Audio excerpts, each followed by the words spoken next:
Hello, my dear listeners. My name is Kishore Ganesh, and in this episode, before I jump into things concerning Glass Onion, I want to register the fact that today, Christmas Eve of 2022, is this podcast's second anniversary.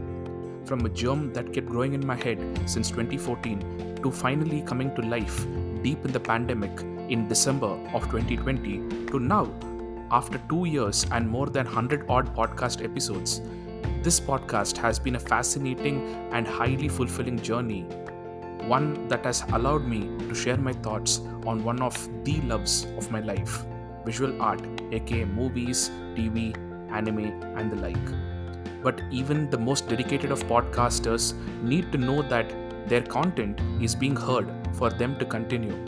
And the fact that you guys have heard me and some of you have been hearing me for quite a while now, thanks a ton. Without those views/listens, I wouldn't have had the enthusiasm or the motivation to continue to do this. So, thank you, my dear listeners, for your time and for listening. And now, without any further ado, let's head into the review.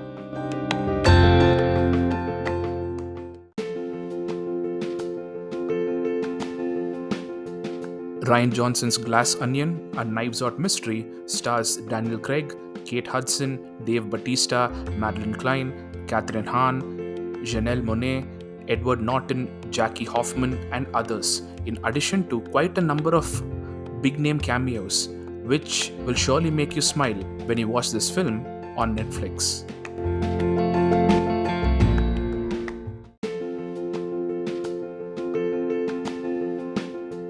First things first. Now I know Netflix bankrolled this film, but come on Netflix, this movie deserved a wider theatrical release too.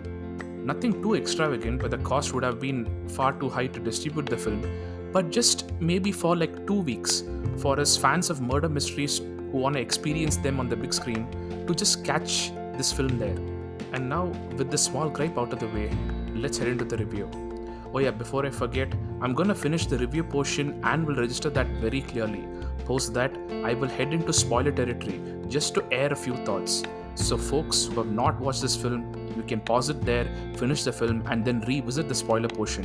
And if you want to let me know if you agree or disagree with me on my socials at Podcast Plural on Twitter and Insta, or just leave it as comments on YouTube, you are welcome and encouraged to do so. Now, Rian Johnson has a very clear template onto which he mounts these Knives Out mysteries. And in this aspect, he very much reminds me of the Queen of Crime, who, you know it, Agatha Christie. And it's not like he's subconsciously influenced by the Queen either.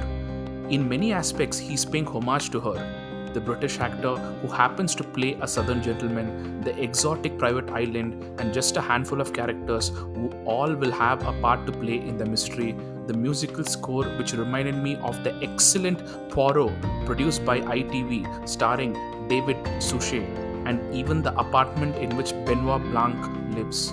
All of these things seem like a deliberate homage to the Queen.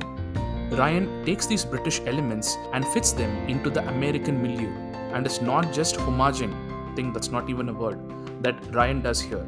He brilliantly adds quintessentially American cultural elements to the British template, like the insufferable billionaire, the cancelled Karen-esque white female celeb, the conniving governor, an influencer, a wannabe influencer who's in a strategic sexual relationship, a greedy scientist who has sold his soul. Not saying that these are characters that can be found only in America, but most of the world, including yours truly, have seen them to be ubiquitous in American media, art, and at least the famous side of American society. And Rian here has managed to meld the American and British elements seamlessly. Here's a hot take coming your way. Rian Johnson could be the most famous and successful successor to Agatha Christie right now. And he has a killer sense of humor too. This movie not only is a great whodunit, but an extremely funny one at that, with quite a few moments where you will actually laugh out loud.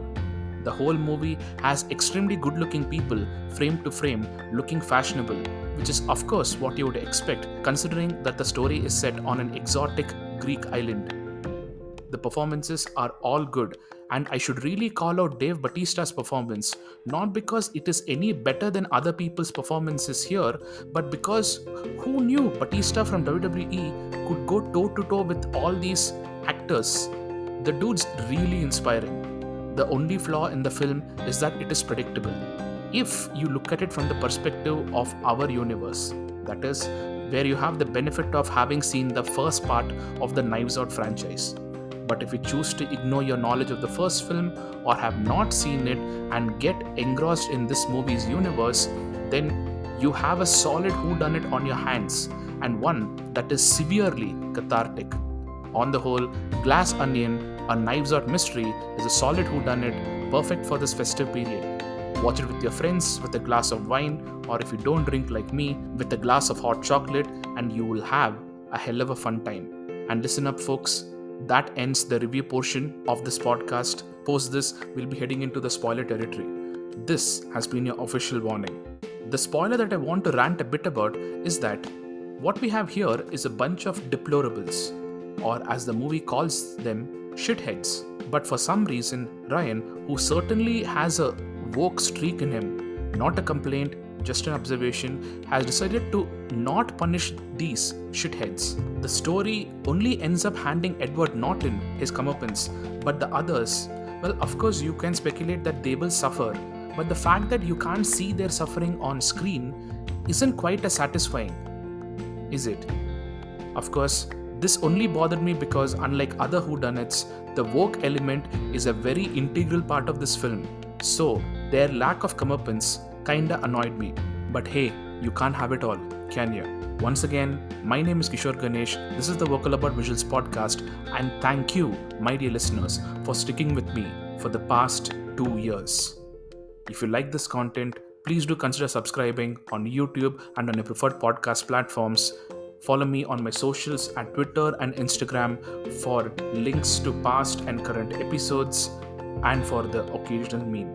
Thank you.